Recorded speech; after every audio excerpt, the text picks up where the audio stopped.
So what we're gonna do right now is we're gonna be talking about how to appeal to authority. Now, when I say appealing to authority, um, a lot of you guys who play League of Legends like me come from a background of social insecurity or different issues with your own personality. I know that one of the major reasons I started playing League of Legends and playing video games in general back when I played World of Warcraft, for example, was that I had shit self-esteem, right? I didn't want to talk to people. And if I did, it had to be like text chat so I could be cool on the internet, right? But I was never one of the cool kids in school, for example. So I played video games. Many of you are like me or were like me. I have some tips for you in terms of how to work in these situations where you're being challenged on your authority or challenged on your legitimacy. Some of you might ask, why is this even something that I have to deal with? The player should like, yeah, exactly. We're cool cats now, but you'll be surprised because people never have coaches in League of Legends. They approach it through a casual mindset. Meaning, when people come to you very often, there'll be different types of attitude issues that you have to either work around or work through, simply because of the fact that these people don't come from an environment where these different social structures, different expectations are presented to them. Many of my first time students, they'll come to me and they will bring an ego. They'll have this idea that, my things I say are just like advice to them and they should just ignore me. Some of them are even toxic. I have some negative, I don't know if you guys check my law coaching profile, but I have some negative reviews on there because people were toxic in games and I didn't tolerate that behavior. So I said, cannot coach you if you're toxic, and I just ended the session. And because of the way the law coaching website is built, they still get to leave a review, which will obviously be negative, right? So I have some, I think 0 out of 10 reviews or whatever, just because I didn't tolerate toxic behavior. But that is to be expected because these people they haven't learned it, right? There's this passive aggressive saying that my boss taught me, which is children know what children are taught. This is because I started by coaching children. Um, and these guys, most people you're coaching might not be children, but if they haven't been taught proper etiquette in League of Legends, then they'll just default to whatever they're going to default to, which is difficult for you to work around because you might want to uphold some different ideals, right? Um, so in this section, we'll be dealing a lot with gaining the high ground, how to reframe the discussions, some little linguistic tips and tricks, and then how to appeal to different types of people, right? How to make people feel like you're wanted and you're needed as a coach in that situation, because you can have the best ideas in the world, but if your team doesn't respect you, they'll kick you out because they want to have a coach that they can respect, right? At best, they will say, they'll attribute their improvements to themselves and not to you, which is fine because it's good to build confidence in players. But at worst, that will snowball out of control, and you'll become a backseat taxi driver that shouts at the team, and if they don't listen, they don't listen, right? And that's not what you want. That's not conducive to a professional environment. So let's talk a little bit about dealing with troublesome students. In a perfect world, I would be telling you guys that this section was unneeded because there never were troublesome students. Um,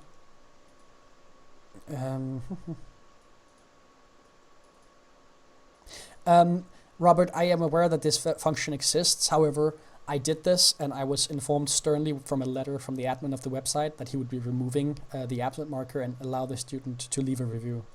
This is not allowed by the law coaching admin. And if the student complains, the admin will remove the absent marker and they will be able to leave a review.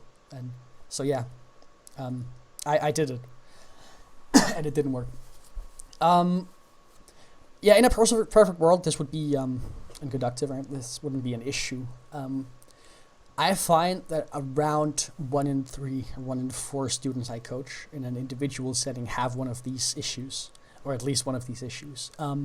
In a team environment, there's always going to be one guy who has one of these issues to a certain degree, right? I've given them little names because I feel like it sounds cooler with names. It don't Yeah. have to have names. Yeah, well, there are some value in naming things. It makes it easier for the brain to recall it later if it has a name. Instead of that theory number 11, right? But I've broken into three archetypes, so to speak, and I'm going to be talking a little bit about how these archetypes work. The challenger, some of you will know this from your real life or from league coaching if you do it, or from some other kind of environment. A challenger is the guy who comes to you initially and you think, okay, so this guy's really, really motivated. But in the long term, it develops into him, like, having to challenge everything you say, right? So you say, so your CSing is inefficient, this is how you should do it. And then he immediately snaps back with, I know, but this and this and this and this is the reason why I didn't do it. And also Doublelift did the exact same thing as me in that one game 2 years ago, right?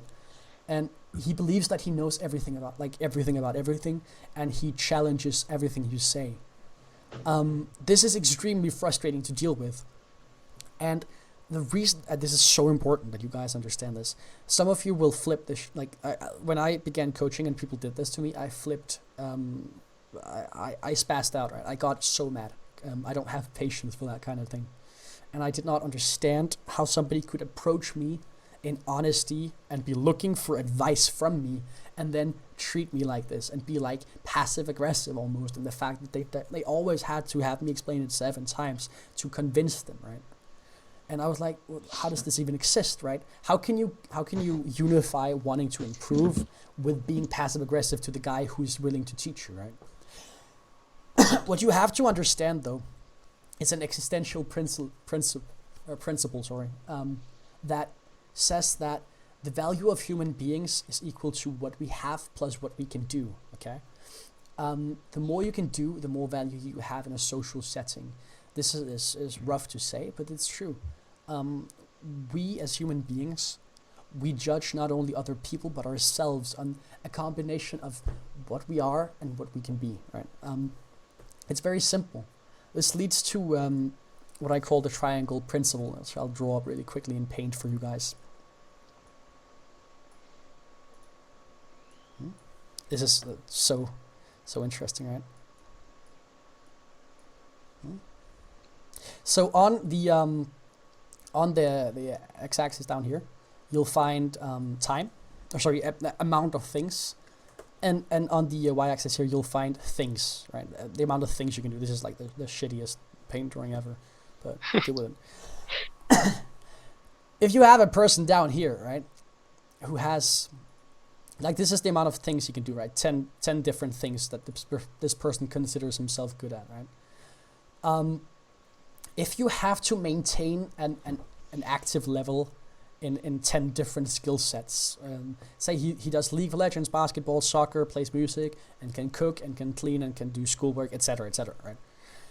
Each individual task will have a limited amount of time to put into it, because this guy has the same amount of hours in his day as everybody else, right?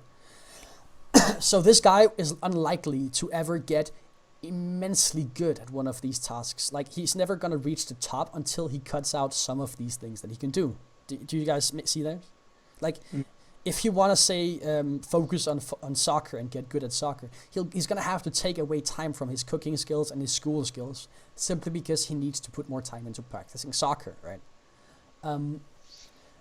This guy up here, who only has one thing that he's good at, is League of Legends, right? However, that's his one thing. He puts all of his time into League of Legends, no time for anything else. This guy down here might not be as good as this guy at League of Legends, right? Depending on various factors. But if one of this guy's 10 skills falls through, he can fall back on the other 9 and say, it doesn't matter that I suck at League of Legends because I'm still a god at soccer, right? I'm still good at soccer and baseball and school, right? If this guy up here, who built his entire social, if he built his self-worth and confidence on the fact that he's good at League of Legends, if he fails at League of Legends, the pyramid crumbles. He has nothing. I hope you guys understand that, right? The challenger, this social structure here, this is his reason. I can guarantee you that most of the time, if you have a guy who constantly challenges you on everything that you say, it's not because he doesn't like you or anything. It's because he has League of Legends as one of his only things. It might not be the only thing he considers himself good at, but he has a limited amount of things. He'll always have a limited amount of things he's good at. So that means every single time you point out something that he needs to improve on, that's a blow to his self-worth. That's a blow to his ego. It's not the intention behind your words. It's not how he consciously processes your words, but in the back of his mind, in his feelings, right? You'll hit him in the feelings because he attributes what he is, like his worth, to his skill at League of Legends. So when you challenge that, he falls apart, right? And he protects himself by trying to cover his bases, right? Because he knows in his heart that if he's just annoying enough, you'll say, I guess it doesn't matter because you don't want to argue the point, right? Do you see what I mean? Like he's protecting his ego, his personality, his feeling of self-worth, and hiding behind this passive aggressiveness, this challenge. He constantly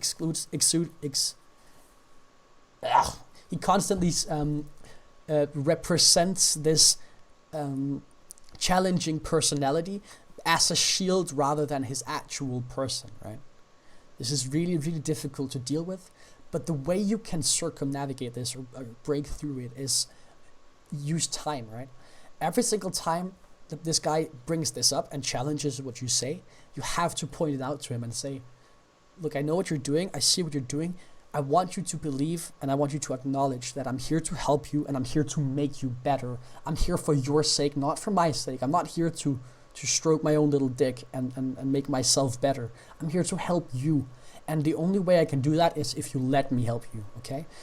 He will like probably even flip, like just get mad at you the first time. But as time goes on, as you keep pointing out to him that this isn't the way you want to do this, he'll actually typically open up to you, right?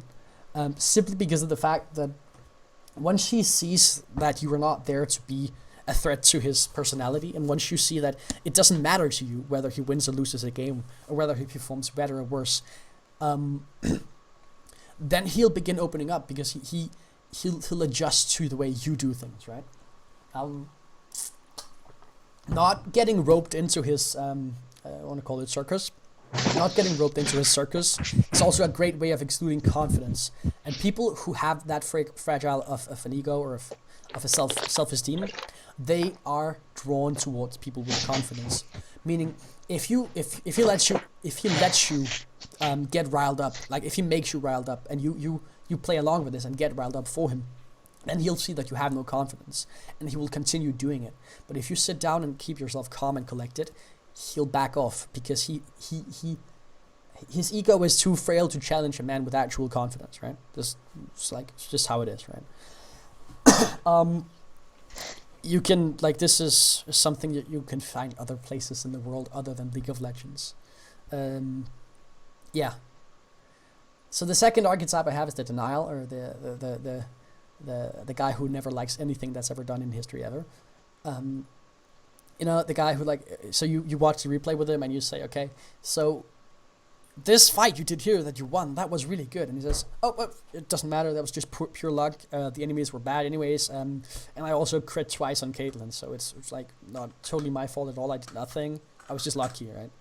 And, you know, every single time you say you're watching a replay with him, and you skip a part because it isn't relevant to what you want to teach him. And he says, why didn't you stop there and show me? Because that was like really shit what I just did there. I worded it in the wrong spot. Why didn't you not point that out, right? The denial here is like the guy that is like almost the exact opposite. They have the same issue, right? They have the same thing where they aren't confident enough in themselves. But there are two different ways of dealing with it. This guy, right, he prevents you from shooting him down. The challenger prevents you from shooting him down. The guy who's in denial, he knows that this is happening. Like, he's instilled on this fact. So he shoots himself down before you get to do it, because then the blow will hurt less, right? So when he says, what I did there was shit, and you say, yeah, it wasn't ideal. He's like, I knew it. Yeah, I expected it. So it's like, it doesn't hurt as much if he gets to prepare himself for it. This guy is dealt with differently than this guy, because like, there's some of the same tools involved here, but you still want to be in the situation where you build this guy's confidence up from the bottom. You have to be able to pause it at the things he did well and say, look what you did here. don't tell me that was wrong, because that was really good, okay? I don't care about the rest of the game. What you just showed me here, that shows that you're taking it seriously, and I don't care if you're winning or losing. I just care that you are doing what I tell you to, right?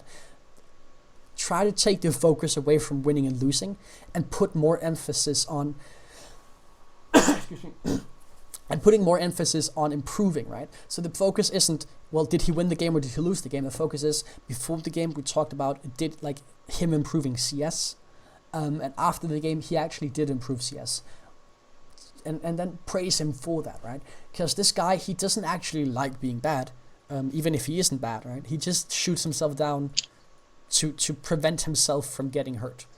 It's in the same family as people who never ask girls out on dates because, you know, they'll just get rejected anyways. See, I hope you guys know that one. I know that one. Yeah, that one. The toxic player, this is like the third one. TLDR, mute the guy, delete him from your life, and ignore him when he posts on your threads on Reddit. If you have to, block him.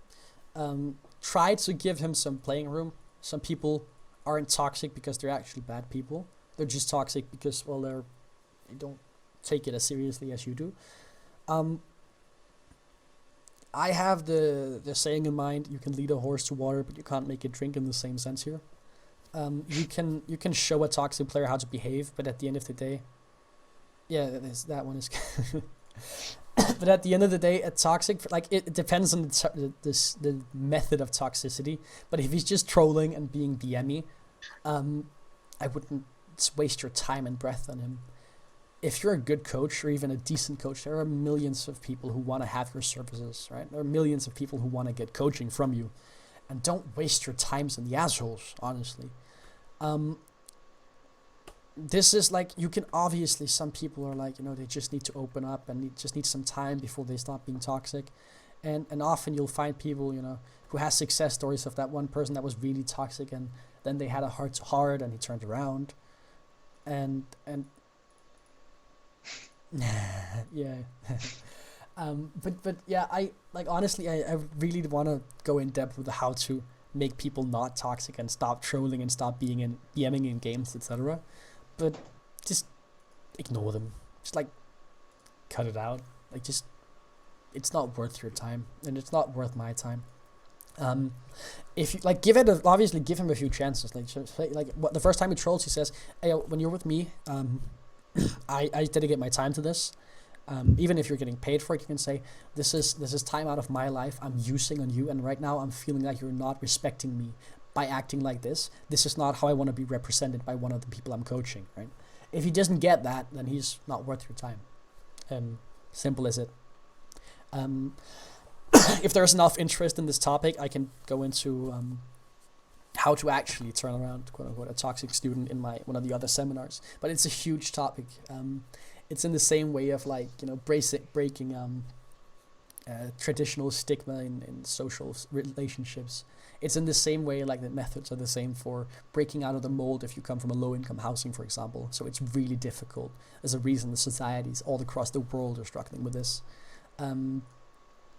Refusing to adhere to social norms is one of the, like, making people adhere to social norms when they've already decided against it is super difficult. If y'all ever did, like, a literature class or whatever, you know these ones. The logos, ethos, and pathos. The appeals to the argument methods you'll find peppered across different speeches, different platforms of commercials. Essentially what they are is, there are different kinds of appealing methods you can use to appeal to people. So, for example, if I try to convince you that that buying this item is better than the other, I could use my logic. I could give you the math, right? If I'm trying to tell you, you know, why he needs to, like, why the player needs to stop being so much in denial, right, and take himself better. I'd take it, like, on the feelings, on the pathos side, right? The main, like, this slide isn't actually that long. It's very short. The reason I included this is because most of you guys approach a student with only this, the logic. And I would say that approaching a student with only logos, doing it most of the time or some of the time, is a-okay. It's bueno, right? But if that's all you got, you're gonna struggle. As a coach, there's a really, really difficult to quantify idea. It's kind of in the same way as the X factor. Some people, for whatever reason, will not respond to your logic, and some coaches will refuse to let go of their logical way of arguing. It's very important, especially as a new coach, that you understand that until you build up a relationship with people, and even then, whenever a person faces a personal crisis related to what you're doing, in this case League of Legends, it's very, very important that you understand that an attack is not an attack on you, it's an attack because of frustration, right? If people cannot understand something or refuse to understand something, either intentionally or otherwise so, it's never, or it's very, very rarely because they don't like you. Most people don't care about you, honestly, as a coach or as a human being.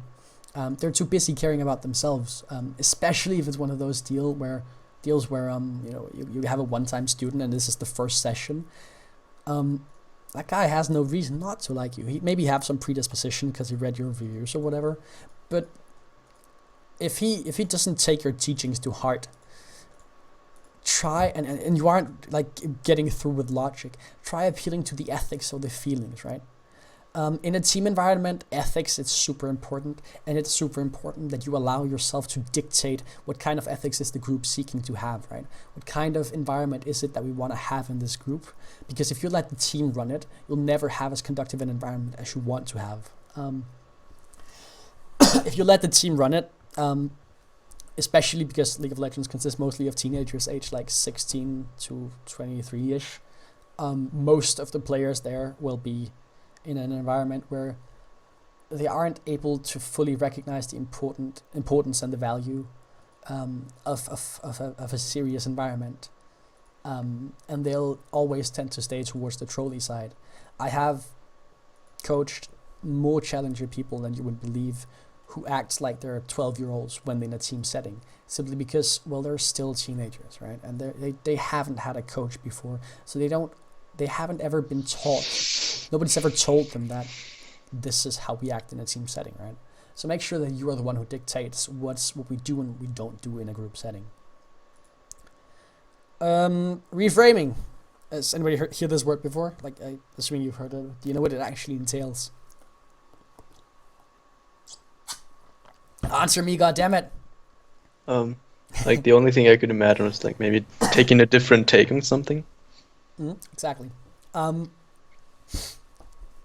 If you are in the middle of a riot, right, like a protest, right, and fights break out between you and the police, if you are in the middle of the group of people who are protesting, you're likely to throw a brick yourself, even if you don't care about that issue as much. Studies show again and again and again that one of the primary human basic emotions and feelings is an unwillingness, and this is a deeply rooted in us unwillingness to break from the society, from the social settings and the feelings of the group, right? We'll almost always throw away our personal disposition in favor of what the group thinks or feels, okay? I hope this is like getting very clear because this is super important. That means if you have a group of, or even a one-on-one relationship with a person, if you have a group where the social setting is troll, or the norm is being jokes and friends and together and stuff, nobody will break it unless you do, because you're the coach, okay? Nobody will say we should stop trolling, and if it happens, it's in a after a while, right? Nobody will do it in a timely manner, simply because nobody ever want to be the first guy to speak up, right? Nobody ever wants to be the first one to break with what the group is doing.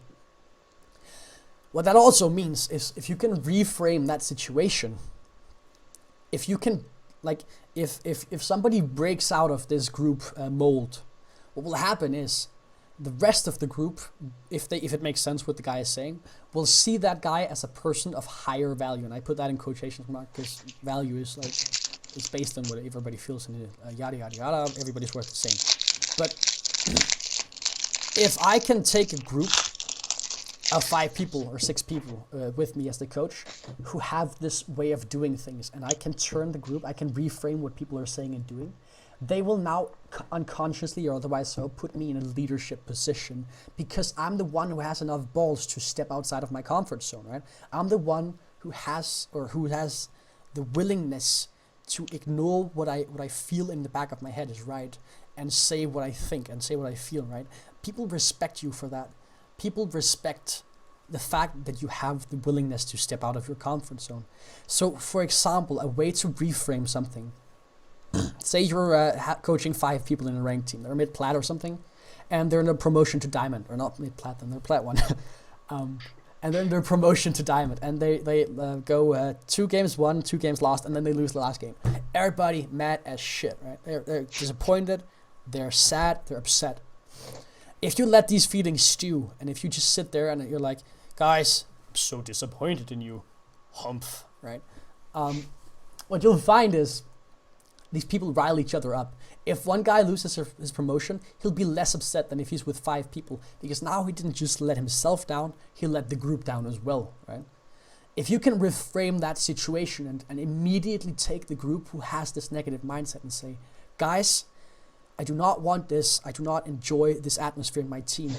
I came into this project telling you guys that this promotion series was a learning opportunity and a way for us to work on how we deal with stress.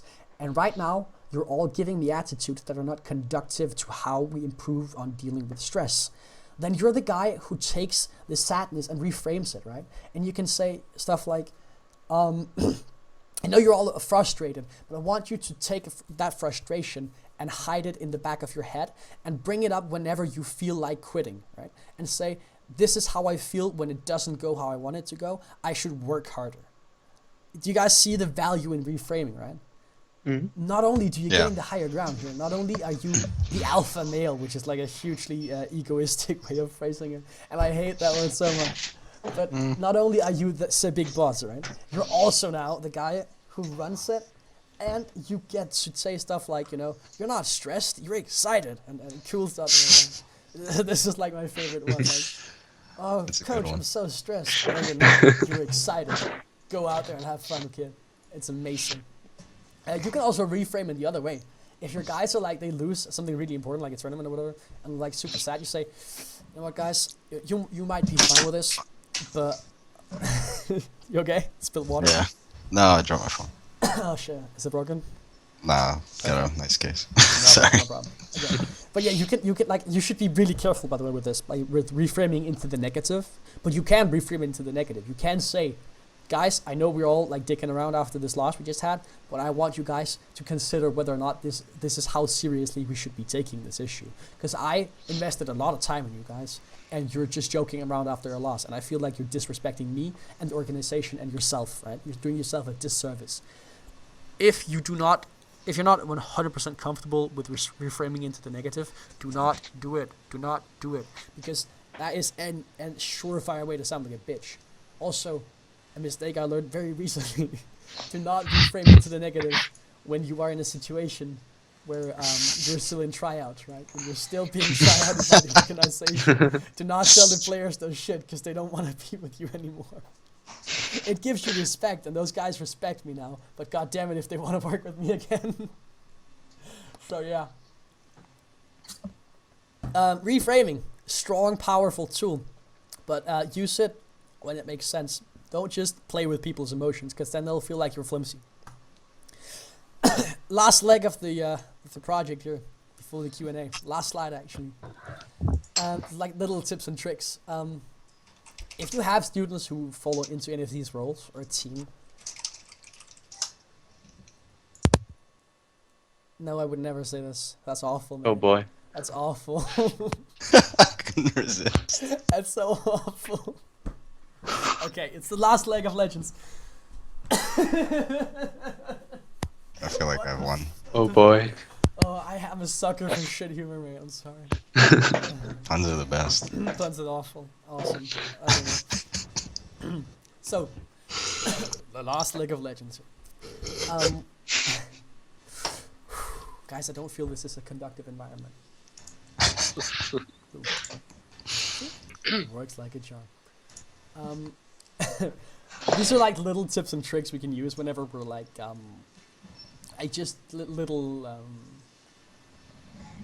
I lose a lot of value to you guys because of the fact that I, first of all, speak really, really quickly. And second of all, because I say like all the times, or do you feel me, which is also one of my big pet peeves, right? And I'm aware of this and I'm trying to work on it. These are some tips and tricks that you can use in order to sort of like, this is just like small things that you shouldn't put too much emphasis or focus on necessarily. But they're just like small pointers that don't require too much in depth. When covering difficult students, you want to always try to use the plural, which is we, instead of you, right? You also want to avoid I, by the way. You want to say I would have done, because that puts you in a place where you're directly challenging, right? So for example, if you have a student who's invested very emotionally in a topic for some reason or the other, you want to say, okay, so we have to work on this, right? Or we can work on this like this, right? If you just say you can do, you're adding stress and you're adding pressure. It's a very, very simple and basic tool, but it works. So try to use the plural whenever you're covering a difficult topic. Daylor from Fnatic, he says we need to improve. He doesn't say my players need to improve or they need to improve, right? I have a camera on all this time. I am like maybe 4 out of 10 on the scale, like buttfuck ugly. But I still have the camera on and I dress up for you guys as well. And I say this is because of the video, but I'm dressed up like this all the other 5 seminars, right? This is not because I want to look pretty or something. This is because I want to be taken seriously. When you turn on a camera, seriously, when you turn on a, thank you, mate. When you turn on a camera, right, when people can see you, when people can identify it with you. Were you really, Robert? Why would you take 2 seminars? Because this was like when you first started, man. This was like before you had everything refined. This was back when it was an hour. Oh, you mean the how to make seminar? Yeah. Okay. Oh, that one. Okay. I was there too. Oh, yeah. I actually remember some of your names. I just like, where do I know you guys from? But yeah, thank you for being there from the beginning, guys. But when you use a camera, right? Even when you give yourself something to be identified by, for me that's a little logo up here that I had my friend design. Really cool if you ask me, and you should ask me because I really like it. But as like if you're just a voice, a faceless voice behind a computer trying to guide and direct people, you'll have a really, really hard time gaining the respect and gaining the. You like the squirrel? That's a penguin, mate. What are you talking about? It's a penguin in a sweater. But yeah, people. Yeah, that was a penguin, obviously. Yeah, and I agree, Frederick. Sorry. If people cannot relate to you, I'm not gonna check Sky. Fuck you guys. If people cannot relate to you, they're gonna have a hard time understanding you and respecting you. Also, they're gonna have a hard time staying motivated and staying interested. I could have this entire seminar without the webcam. I've even tried it once, but people will lose motivation and lose interest. I am fully 100% aware that 4 hours is a long time to ask you guys to concentrate on my voice and a little bit of text on my screen, right? So I try to keep the webcam on. This still doesn't prevent you guys from zoning out or spacing out when I talk, and I know everybody here has done it at one point or another during the seminar. Even I space out when I talk. It's like that bad, right? It's just so hard when we work on the internet.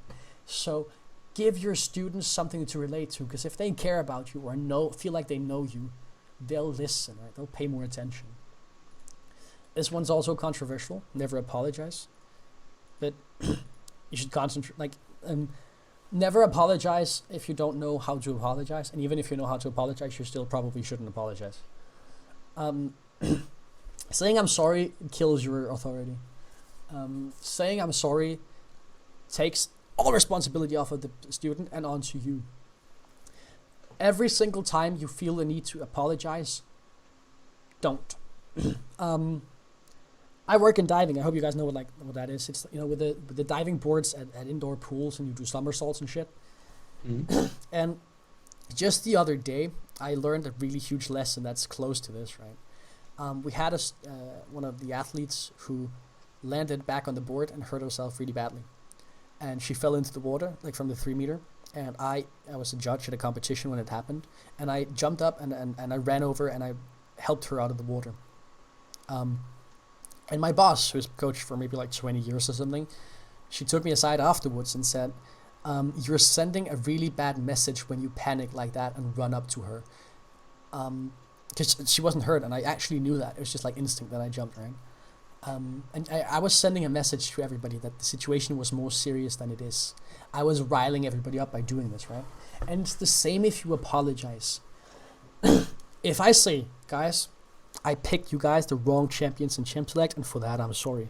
It feels good to do because you get it off your chest. But what then happens is, for the next year, nobody will trust your pick and ban phase. They'll begin arguing with you in pick and ban phase. Whatever. This is just because of the fact that as a coach, it's never fully possible to become one with the team. And it's never fully possible to impose your feelings and ideas and thoughts on other people. So if you apologize, they'll immediately seize the opportunity to bite your hand off, right? So the best people, like I work with the Swedish lady, really cool lady. Who's like, I think some people call her the Iron Lady because she just like takes shit from anybody. Like Margaret Thatcher. And I think she apologized like twice in her career. It was like 40 years, right? So even if you know how to apologize, you shouldn't probably apologize. Just don't do it. And the last little question here is, and this is why I do the right? I keep saying right at the end of my questions. It's because I put too much emphasis on this, which is a mistake. But if you have a student where you have to do a lecture bit, or more like a conversation, you can keep them engaged and awake by asking them questions. People feel important when you talk to them. So if you say, "Yo, do you need me to rephrase that because I feel like I didn't like really cover it enough, or I stuttered a little bit there. Is it it's okay?" Or even if you just like ask, when I down here, do you understand what orb walking is, right? If you keep asking questions like that, the student will be, I'm not gonna say more motivated, but at least he has to like be awake for the bits where he answers your question, right? And it also, some people are a little afraid to ask because they'll feel stupid when they ask questions, especially if it's something they feel like the coach has already covered, but they didn't fully understand. So a lot of people will feel uncomfortable trying to like have a coach repeat himself. So if you open up the opportunity, right? If you reach a hand out and say, "Yo, do you need help understanding this? Like, is it okay?" Like, obviously don't say it as passively aggressively as I just did, but if you reach a hand out and meet them halfway and say, "Do you need me to rephrase that, or did I explain that the way you feel was good enough, or do you fully understand all the topics, or was there that one little bit you didn't get, or whatever?" It can sound like you're giving up some position, right? Yeah, exactly. Always ask, does anybody have a question? Asking these questions is a helping hand, right? It's just a way to get them to open up if they wouldn't have on their own.